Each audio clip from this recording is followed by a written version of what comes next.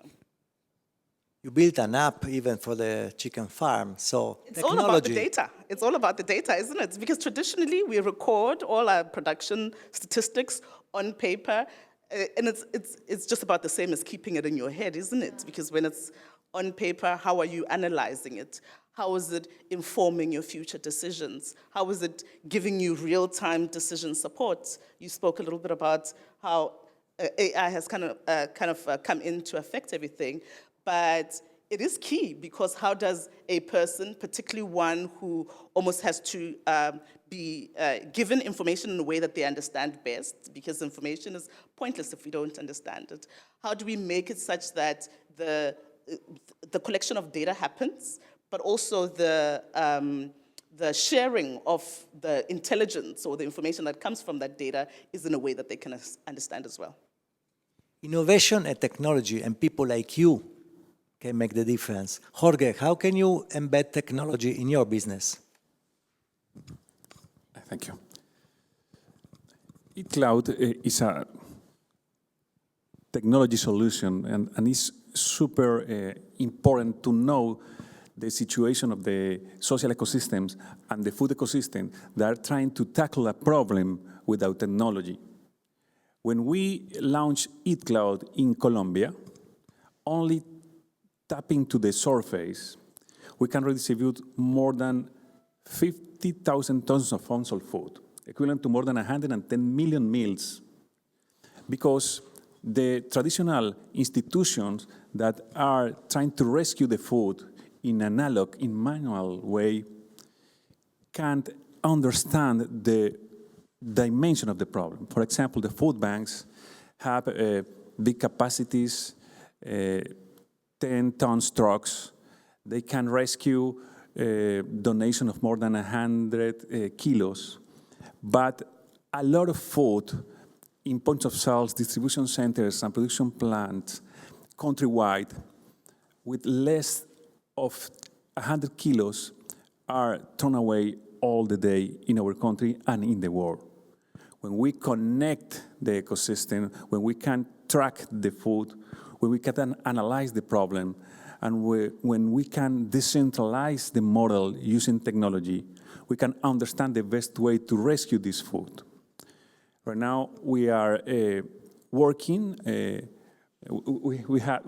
All of us have something in common. We have taken decisions based in data.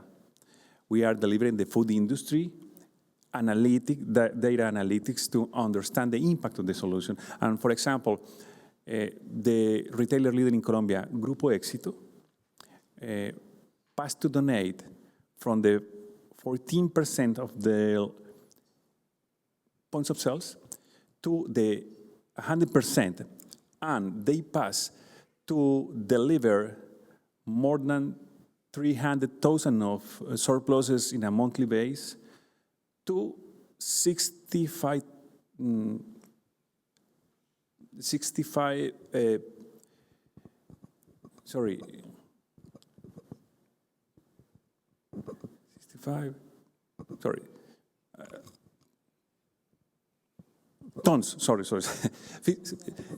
tons of unsold food. And this is thanks to the analysis of the data.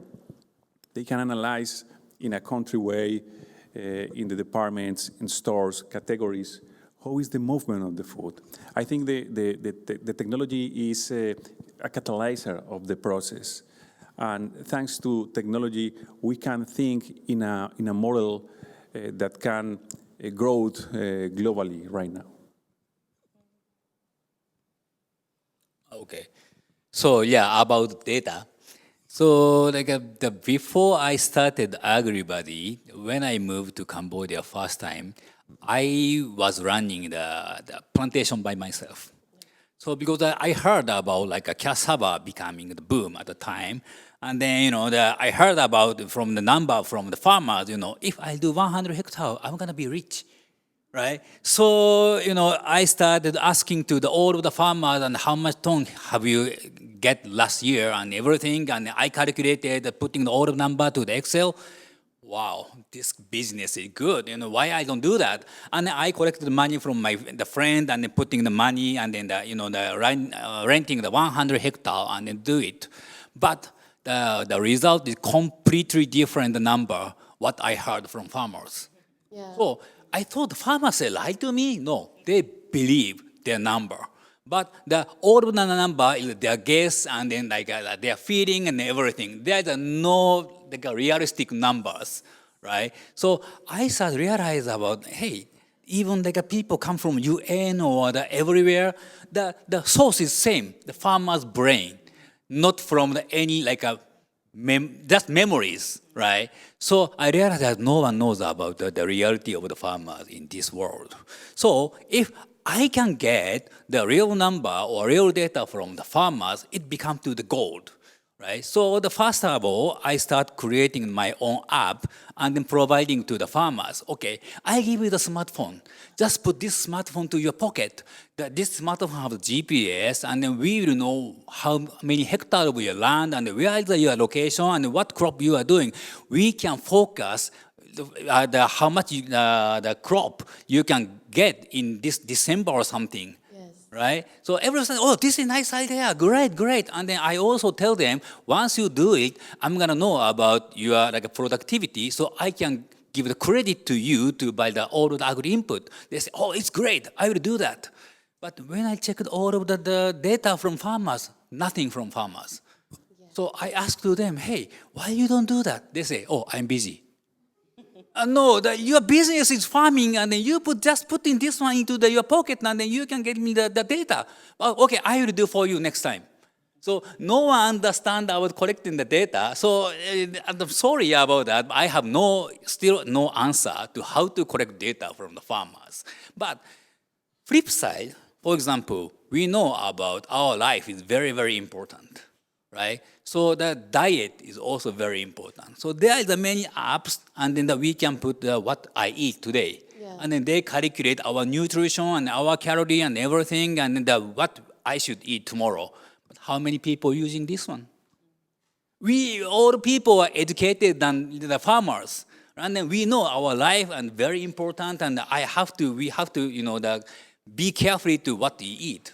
But no one do it. So I realized I cannot push to the farmers to thinking about their future to putting the data by their own selves. Again, the data really, really important. But still, I have no solution to getting the data from the farmer yet. Yeah, I actually agree with that. Because I think we kind of the same situation Cambodia and the Philippines, because farmers usually in the third world countries just need food for the table and to send their children to college. But this is the reality, right? But changing, as what I've said a while ago, changing this mindset of not just farmers. People think just want to explain you guys, in the Philippines, even in Cambodia, they always put themselves down. But they're producing our food because we don't have food in the future if we don't have farmers, right? So what I'm trying to say is the farmers cannot sometimes comprehend on the data itself because they're just thinking on what we can give food for their children now. So I think it's in the community. I work with the grassroots. I know what's going on underground. One of the big challenge, as what Shirley told us a while ago in a presentation, is the climate change. This issue is all over the world, not just third world countries. I think it's in extreme flooding, extreme heat. And I think that's also what would our children eat in 2050? We're talking about this, but the climate is actually, we cannot control that. But I think on going on the grassroots, we need to explain to the farmers that we need data to solve a problem, because at the end of the day, how can we solve a problem? How can we think on the future if we cannot have this data? What are the problems? Our problems in the third world countries is actually the mindset, changing that mindset. At the same time, putting that data on their perspective to see the reality. Because in 2050, we need more young people, also the farmers. So technology, innovation, at the same time changing that mindset. I think that works together. Yeah, I think that's also the conversation. Like we need to put our hands together. And I feel like I told this morning, I think I'm not alone on doing this work. It's not just business, but like people, profit, and the planet. You know. So yeah. Let me add something about it. The data is important insight in my case for the food industry, but another word is important for the digital transformation, for the change management process in my case, is the public policies related to food waste. Public policies that provide the food waste and incentivize strategies to avoid this enormous problem. For example, the food industry, the top CPGs, many years ago are throwing away a lot of food. When you offer a solution to reduce food waste, save the logistic cost, generate tax benefits, deliver analytic data with the ESG indicators that you believe is easy to buy, they not exactly buy the solution immediately. They don't have problem to continue throwing away the food. I think the public policies plays a key role in this environment. One other thing I want to add is just going back to the question of what will our children eat. It is going to be dictated by availability, right? When you have increasing, for example, increasing heat, chances are, and this is maybe good research to cover in the future, Stefan was asking me this, what topics should we cover, right? Like, will ice cream demand go up, right? No, it sounds silly, right? But if we're talking about what actual foods will be more consumed as a result of heat, I know my 2 kids, they'll forever want to eat ice cream, right? Also when it's cold, but let's say even more so when it's hot. But really, right, like how will the climate impact the trends that we see in the industry? And then how do we invest more maybe in those industries that are going to be profitable because there's going to be increasing demand? So to kind of better match the demand and supply, which is, we spoke about waste. You'll have less waste if there's a better supply-demand ratio overall. You're not talked about overproduction, right? So, but again, there's a complete mismatch. There's places that are overproducing, and there's a place that's under-consuming, and there's complete mismatch. Again, it does relate to data, but it is, keeping a pulse on these trends and desires and wants. And then there's the question of course, availability, affordability, the transport, meeting them where they're at, right, to reduce the cost to realize that food. But I think these are some of the foundational questions, and it does relate to policy, it does relate to science and technology, and this intertwine. I don't have all those answers. My guess is that with extreme pressures, we've seen a rise in, certain food purchases and, it being maybe more in stock in supermarkets. But someone connecting the dots seems to be missing a bit.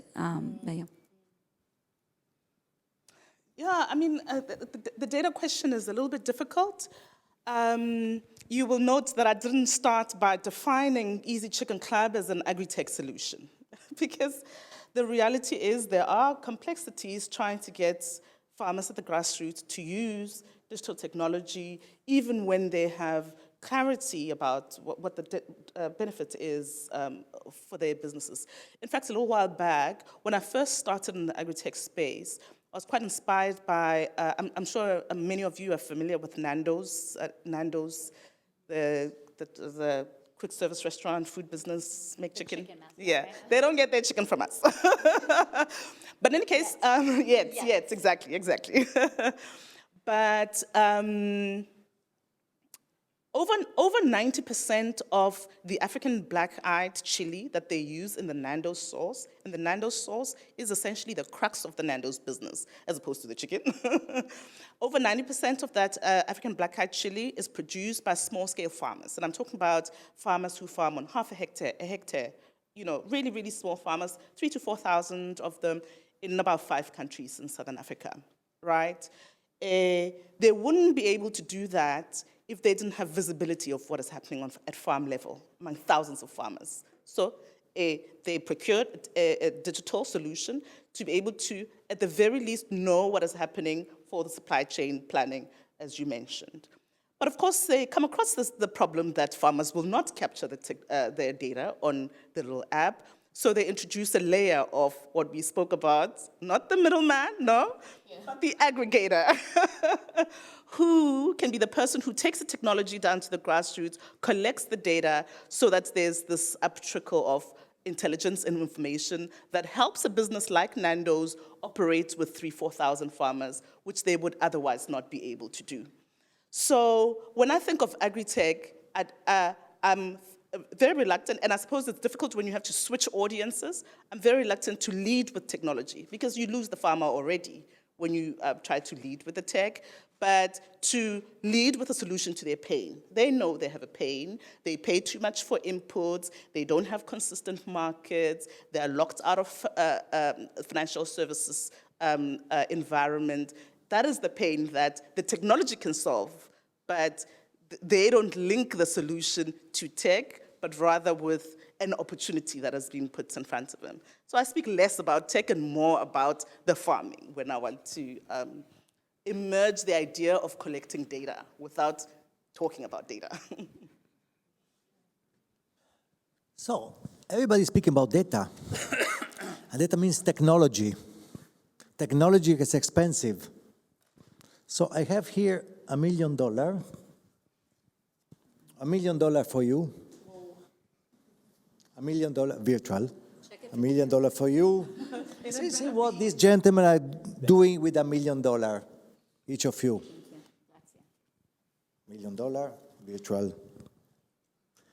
What are you doing with this money?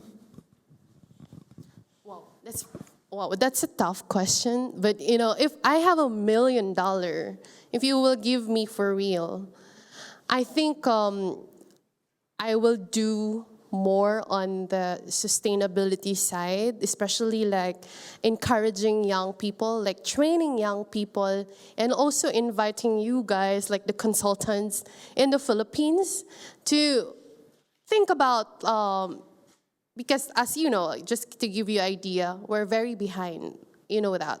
Philippines is very behind on agriculture system.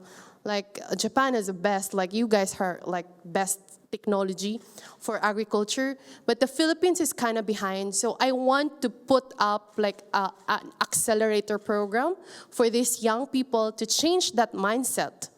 You know, it's just like about food. It's not just about food, but also like linking food, agriculture, and technology together and to create a better world. And from that, I can get like, you know, those ideas from these young people, how we can solve a problem. Because if you don't know how to solve that, that would be like on the next 50 years, that's still the same problem, right? And I think if you have this $1 million, it changed a lot of lives. It's not just about investment, but also the thing is, those ideas for the young people, we can invest into like just 5 startups and support them from ground zero until they can be better.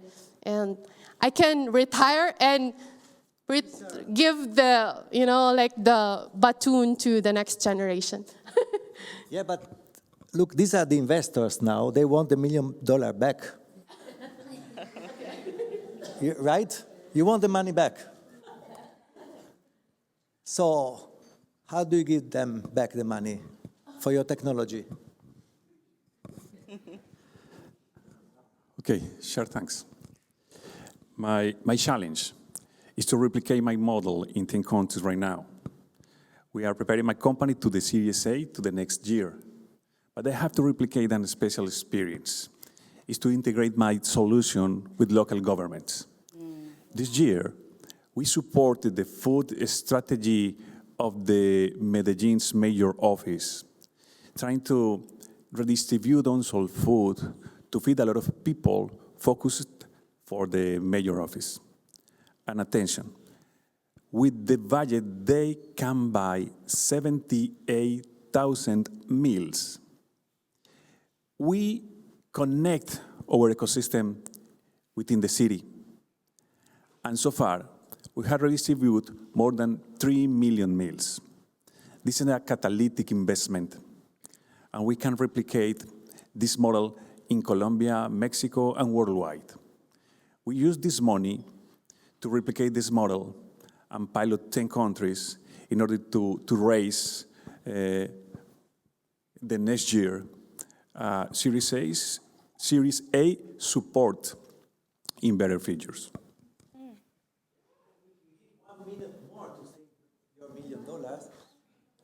Because if you have questions, we have question, time is money. So question, 5 seconds question. I know that you have a question. You look like having a very important question. And also I'm sure that you have questions. I suspect that you have questions.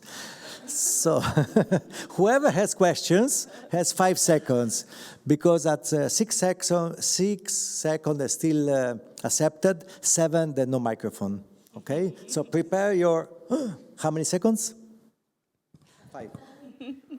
How are you going to change how the politicians and global companies think about not wasting food?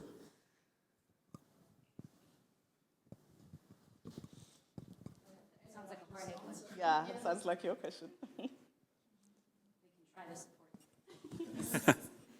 The politicians.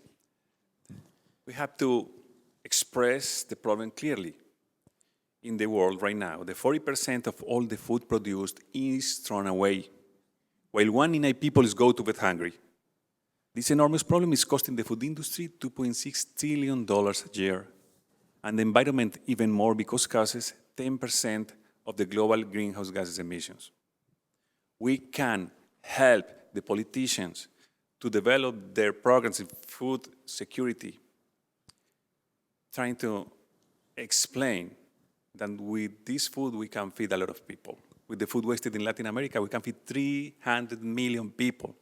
And only with the food waste at the point of cell level, we can eradicate the hunger in most vulnerable people. And with the industry, is something similar. We have to show that by avoiding food waste, you can save a lot of money in logistic cost and generate tax benefits. I think, again, this is the importance of the data.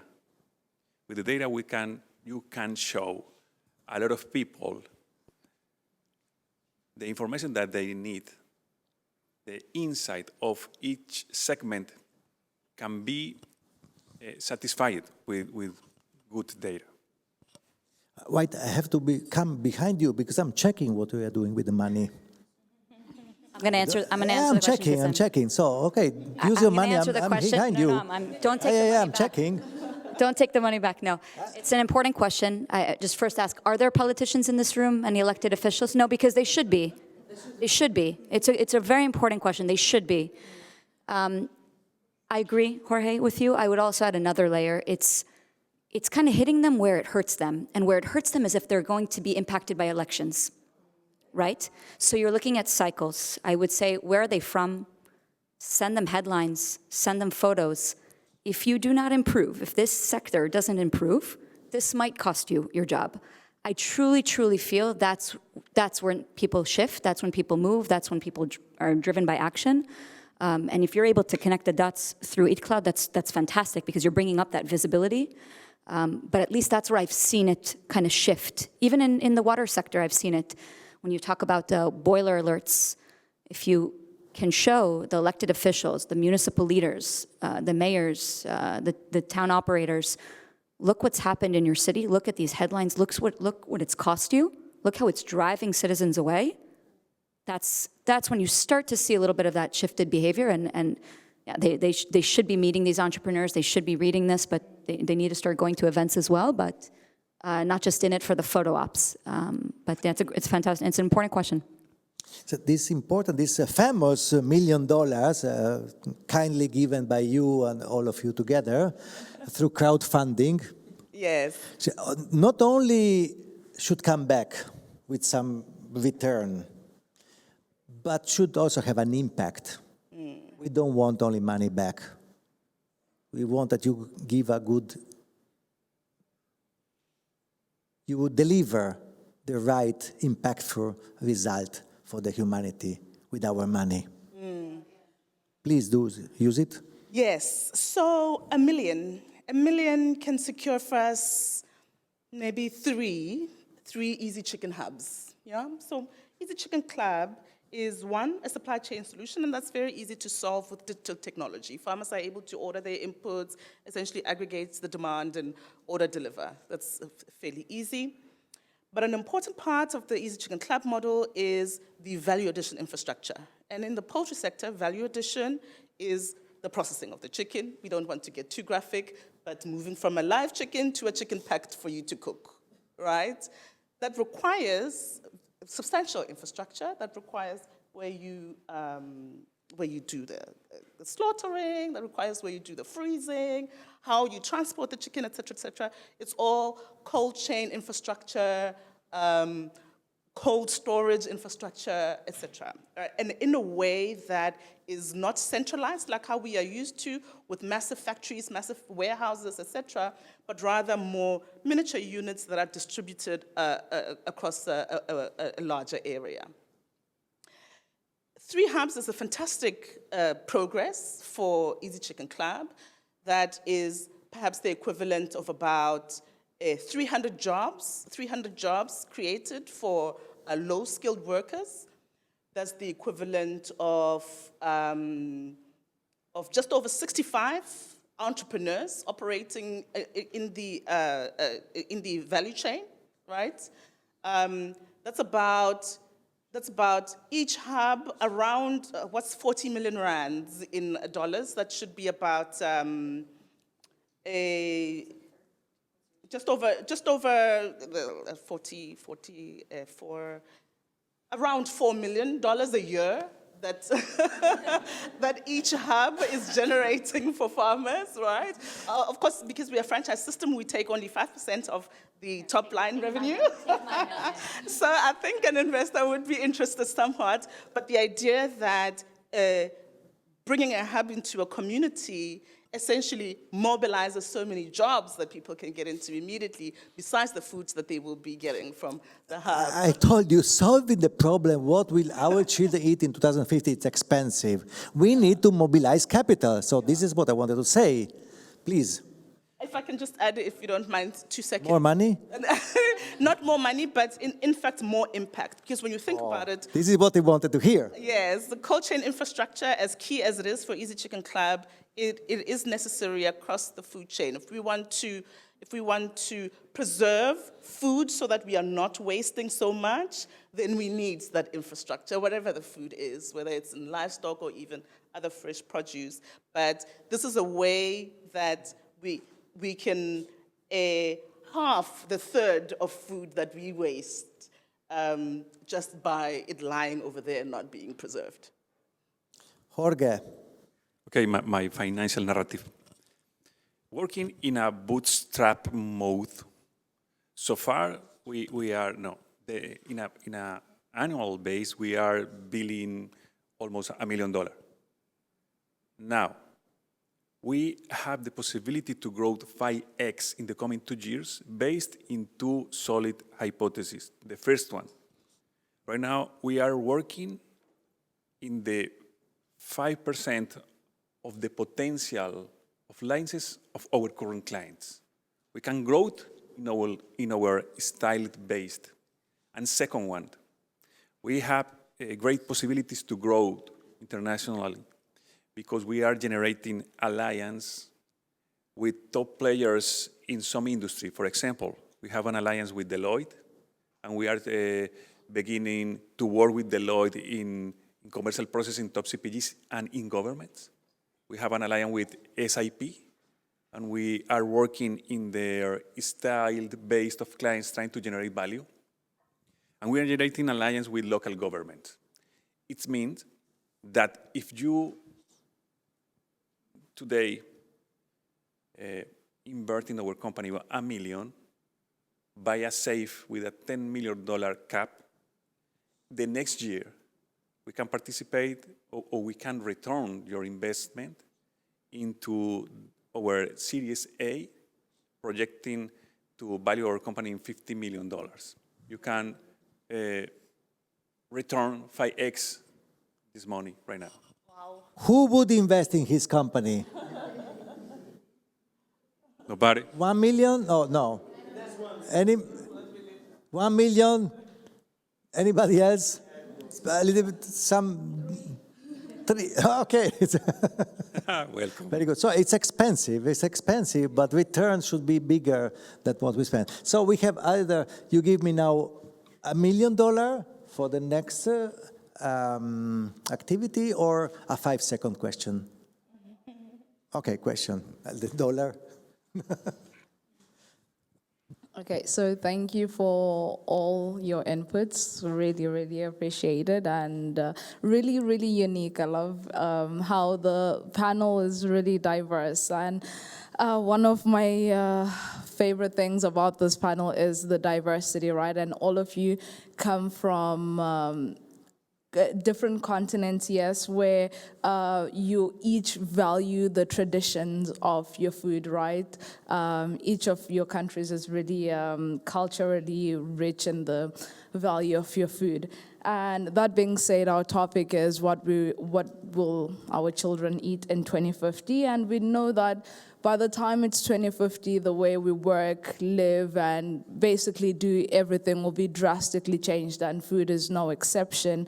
With that, technology is going to change how food is harvested, distributed, and even ends up in our plates.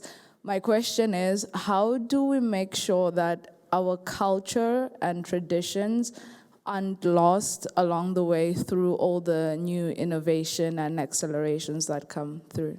Thank you.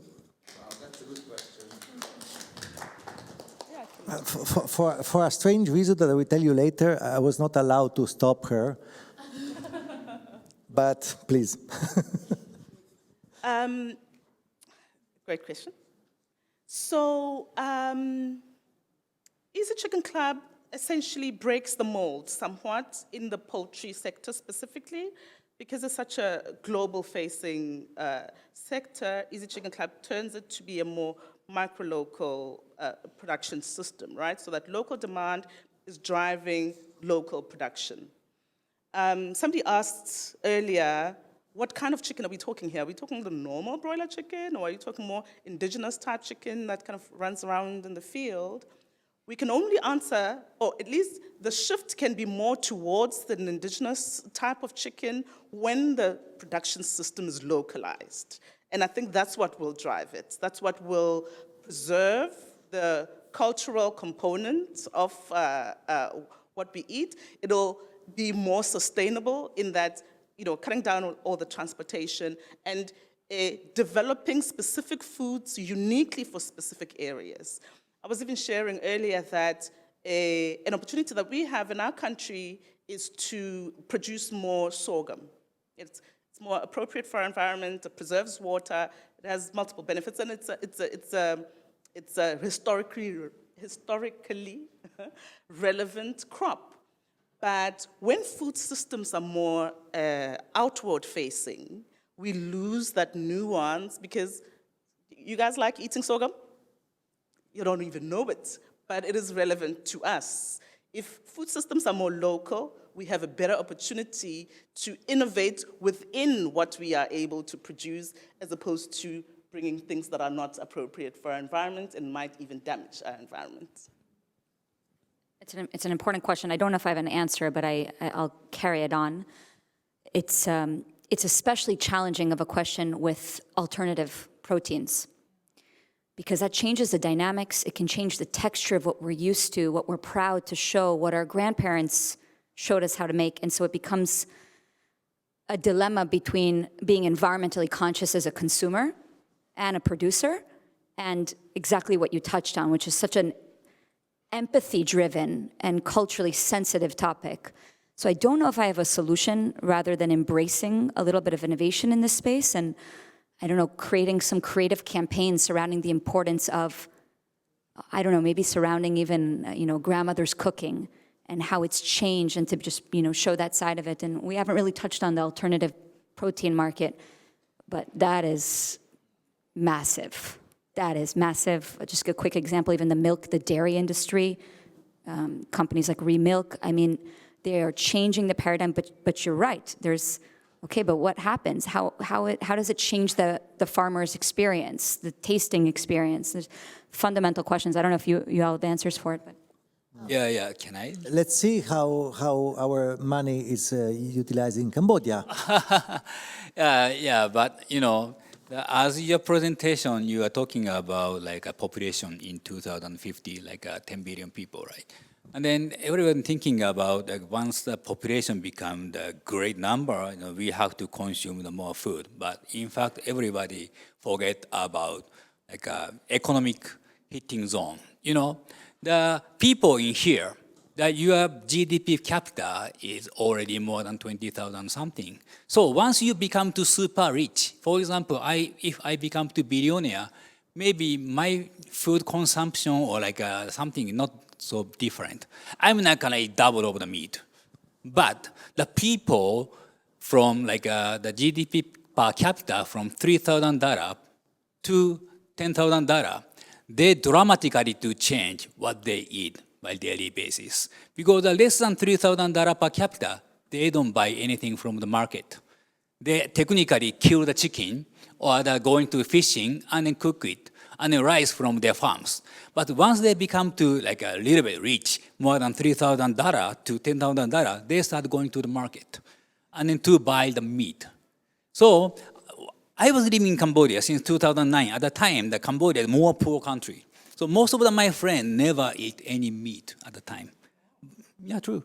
But once they start, making the money, for example, my employees, they become to the much better the income. So they start going to the market and then buying like a pork and then the meat, the beef, right? Then everybody forget about once you're eating the beef, that you convert grain to the beef.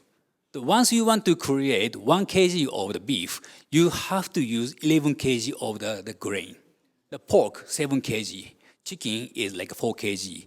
So like the eating the meat is super inefficiency, right? So in fact, the average of the people in EU, you virtually to have like a half size of the basketball court. Everyone has the grain, the farm for eating your meat. So everyone. So this size is almost same size of the France. Right. So even the Eiffel Tower and the Mont Saint Michel or something, you have to destroy everything to making like a grain farm, and then you put the grain for just eating your meat. But right now, you forget about people in Asia, especially most of the Asian country, they become to, the economically rich, right? So they start eating meat. We cannot avoid to tell them, hey, you don't eat meat anymore, because we ate already.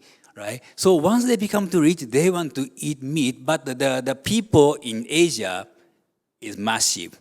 And then they become to better life, they start eating the meat. So we have to thinking of how we create those amount of the grain by our limited land. And there's a strong impact and strong role of the education here. That's needed. Before you say your opinion, who is vegetarian here? Who reduced the consumption of meat? Yeah. So are we going in the right direction? So we see many people reduce the consumption of meat. That we are going towards a better diet for 2050. Go ahead, Ed. No, I just want to ask. I just want to answer like a little bit about the question, because like it's a cultural thing, right? So, in the Philippines, we have like in the chocolate perspective, in the cacao perspective. So what I did actually to preserve the culture is to also do awareness campaign. At the same time, innovating of like what we have. I think that's always goes to what we can do with a full culture, like with food culture, that it's not applicable like with this current world right now.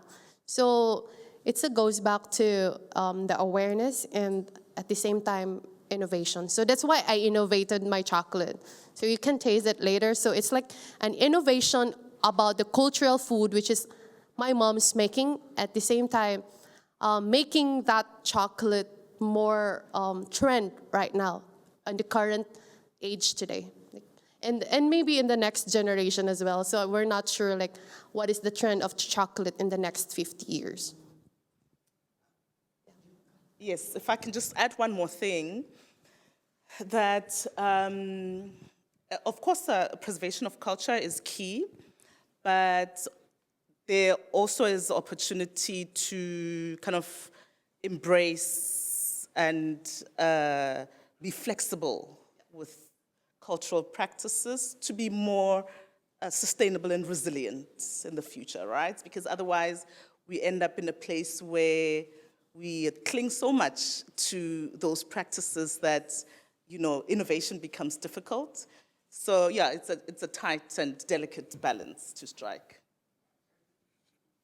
Yeah, I wanted to add, you surveyed the room. Correct me if I'm wrong, but everyone here is more than average, highly conscious consumers, cares about the environment. That's why you came to this event, right? My hunch is, knock on wood, you're all good people that care about the environment. So statistically, that's not a good, you know, it's not a fair sample size. Good observation. Right? So highly conscious environmentalists that want to do well. So fantastic applause, right? The problem are the others. And you can see that in various districts, voting results. We can go on without getting into too many politics. So that's the worrying part. I do agree that there are trends that are favorable towards veganism, towards the available of, you know, vegan options out there in multiple cities. I would do more campaigns surrounding that. But I think one thing that needs to change, and I say needs because I don't just want to speak on a. Thankfully, we're not on a podium, by the way. It's all, you know, feet on the ground, right? We need education and campaigns that motivate behavior change and not apathy. And that change is so important because if you want to change based on fear, I don't think that's going to work. You're going to push people away. It's like seeing a protest and saying, I don't want to be in a protest right now. But if you change, if you inspire in a way to motivate some type of behavior, like the Meatless Mondays campaigns, that's practical. And again, this doesn't have to be transformational. It can be incremental changes, incremental improvements. I think that's a step in the right direction. Is Meatless Monday turning people into vegan? I don't know, but it's a fantastic initiative. It's practical. You've seen it scale. So I think more of these types of initiatives, I would love to see the numbers spark in terms of reduction in certain meat consumption and more options for vegans, pescatarians, and so forth. I do believe in alternative protein market as well. I do also invest privately. I would invest more in this space. Regulation is going to have a major impact on this as well. What is FDA improved? What's on its way? Looking at those trends. So, but no, it was great to see in the room, right? But we are united by that, and again, that's kind of the others is what the concerning part is. Jorge. Before I give to Jorge another small request. So we are giving them millions. So are we doing the right job? So are you satisfied that our money given to them is doing a good result? I didn't spend mine yet. So is it useful? Who votes for yes? Actually, the investors are happy. Investor happy. Who is the investor who is unhappy? Who doesn't want to give money to startups and companies and innovators who will prepare the world for the food consumption in 2050? Is anybody which is not happy? You're not happy. So tell me more. I have 5 seconds. I mean, first of all, really thank you for sharing all your knowledge. It's because in my case, one day kind of someone told me that when you are in a developed country is when you go to the supermarket and you have available yogurts, different type of yogurts, okay? This is like one of the first things that you arrive to a first world country, to put it like that. But in terms of being worried about sustainability and being more aware about consumption and also how our actions impact, I truly appreciate like you as founders, people that want to create a better future. And where lies the responsibility actually for the end consumers? Like, I would like to know which are the challenges you are facing, saying, okay, I'm worried about all these, I want to be more innovator, I want to care about the future, I want to be sustainable, but also impulsing globalization also somehow, and the use of technology within the food industry, because we know also that sometimes it can be damaging, like how you face that and still being competitive in marketing off, or at least survive in comparing with the big companies. This is something, yeah. Chocolate anyway? You never know. Dark chocolate. In spite of not keeping your question in 5 seconds, any feedback? Yeah, I can answer a little bit from Chocolate for the feedback. Oh, thank you. Yay. So, of course, being in the food business, the question of sustainability is key. And at the risk of repeating myself over and over, the drive towards more localized food systems is key for sustainability, and sustainability from multiple perspectives. So there was a little bit of, I saw in the presentation about circularity. That's a key part of sustainability that perhaps we need to focus a little bit more on. In our context is the idea of designing waste out of processes. You know, the meat industry generally has an incredible amount of waste. I mean, you've been talking about how much we waste food. But when production systems are more localized, we can design out a lot of the waste, but we have huge opportunity to add value to waste and reuse what is already there as waste input in the system. Like, for instance, we spoke earlier with, there was a gent here that we spoke with as well, who is in the business of black soldier fly larvae, right? Now, that is an opportunity in our context where we can eliminate some of the waste that comes from the livestock, using a technology that can feed the livestock from that waste. So that kind of circular approach to it is a huge opportunity to become more sustainable and to almost, it's almost like the sustainability question changes altogether, more about a resource efficiency and less about almost producing as much as we can so that everybody can be covered, you know. Again, really important question. You guys came firing today. I mentioned a few different slogans, but I hope there's meaning behind all of them, and they're from different parts of my life and the career, that waste is not waste, it's just in the right place. And it sounds like a good rhyme, right? Like again, just from past conversations. So the notion of composting can be done, again, at a small scale, household, individual level. Again, tools out there to do this. Biogas creation. I mean, this is happening across emerging economies, absolutely. It's happening across schools, different facilities, hospitals. There's still a missing link. And also, what is waste, right? If you're looking at a tomato that's a little bit impaired, maybe it's more affordable, but it gets thrown out, speaking of your work at 𝐊𝐴. So I think it's kind of a little bit of a framing conversation of waste towards a resource. And how do we connect the dots? It is also education, but it's also about the financials behind it. And there are some cases where it makes economic sense, and in some cases it doesn't. Jorge, you wanted to say something before the grand finale. In my case, right now we are working in B2B segment, but the next year we will launch a solution to end users. And this solution allows consumers like you to take data-based decisions according to the impact of your brand, of your preference brands. You will scan the logo of the brand, and you can know the real data of the impact of of this brand, the commitment of this brand.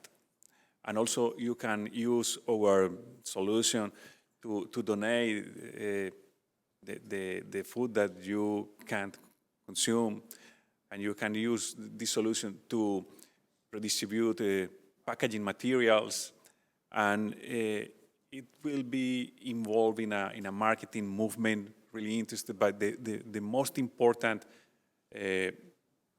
challenge is trying to give the opportunity to the consumers to have responsible consumption habits based on real information.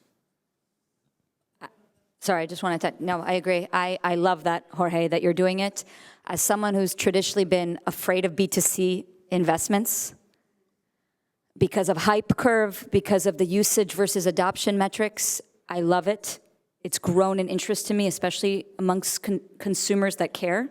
This consumer to care market is growing. I traditionally like the B2B, the B2B2C model, but that's fascinating that you're working on this. I wish you a lot of success. And I think on the B2C side, if you're looking at point of sale, household level, if this $1 million, I probably won't do it, but I could find entrepreneurs in Israel easily that would maybe want to do this with some $1 million, is something that is healthy fast food at home, that I can heat, that I can make, that's healthy.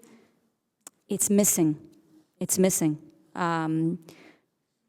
Right now, to eat healthy, organic foods is expensive, and I don't know if people know, but Tel Aviv is one of the highest costs of living, especially if you continue to earn in shekels. It is incredibly expensive. If you want to eat healthy food, be a healthy vegan, it is very expensive. So this cost needs to improve. I think it can be done. I think the technology does play a role here, of course, and there are more affordable technologies, but this is a market that I would spend a lot more than just $1 million on. Okay, I hope our investments will bring some results. So before we conclude, and our distinguished panelists, leaders in the sector, will give us a 30 seconds opinion each one. But I will ask you to give a feedback to their 30 seconds maximum sentence I will give you. So you will kindly applause if you like their point of view. And I have 2 chocolates for the winner and unlimited chocolates for you later. So please help me to ask, as a grand finale, the future in 30 seconds. I will ask, in 2050, our children will eat differently because? Actually, okay, I'm always the first. In 2050, in my industry, I believe, and I'm very hopeful, that the children can still eat chocolate if we know our food, especially the chocolate that we eat today. Like, it came in on education is very important, awareness, at the same time caring of the community that we have. It's not just about your food, it's about the community. At the same time, the innovation, the science, and the policy of our government. And thank you, this is a final, right? So I just want to thank everyone, and also VIGS for inviting me here. And being here actually is like a break for me, because so many things going on in the Philippines if you read about that. But at the end of the day, I always ask myself, why are you doing this? Because I always go back to the purpose, why I'm here. I can make another choice, not working with communities, not working with chocolate, but I always believe that what I'm doing right now has a big impact on the next generation. And I think it goes back to what would our children eat in 2050? They can still eat chocolate, for sure. Oh, yeah. Wonderful. I will measure the decibels. Jorge. Okay, in my case, the key question is not what will our children eat in 2015, is can all the children eat in 2015? And I guess thank you. you're closer to the 2 chocolates. And we are showing the world with numbers, with facts, 1 chocolate. that by using exponential technologies to redistribute unsold food waste today, we can help companies to become more efficient, and with them, we can eradicate the hunger of tomorrow. Thank you.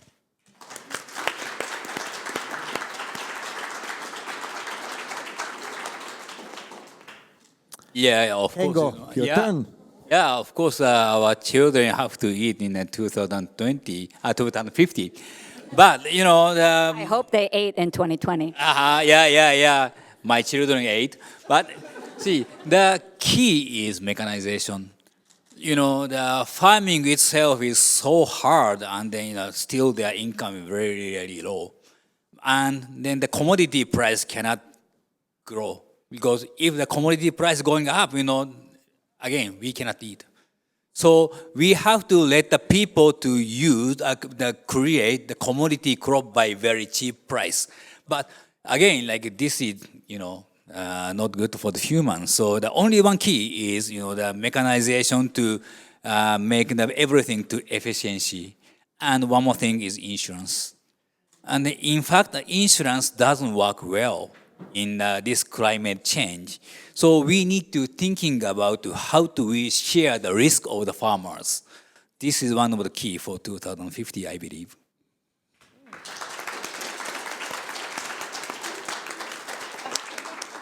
Shirley. I have a hopeful one, and then maybe a more pragmatic one, if it's okay to dream, Michaela. I hope that with our children, and I like to think about it from my children's point of view because they very much fit this profile. They're 5 and 3 years old right now. I hope they will eat differently because they will eat what they produce. That's one. So Flo and I are answering this together, okay?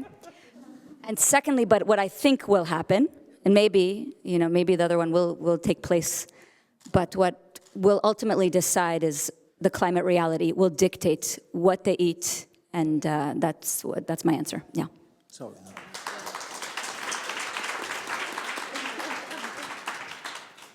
I agree with you 100%. In fact, my answer was going to be our children will eat differently in 2050 because we will produce what they eat, right?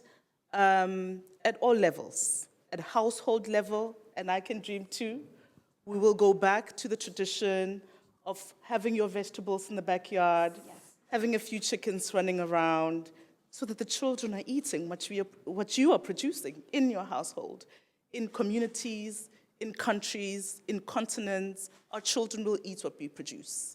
And our context is somewhat different because we import over 65 billion of food across the continent from other places. This is food that we could be producing ourselves. So my dream for 2050 is that they will eat differently and they will eat what we produce. Yeah.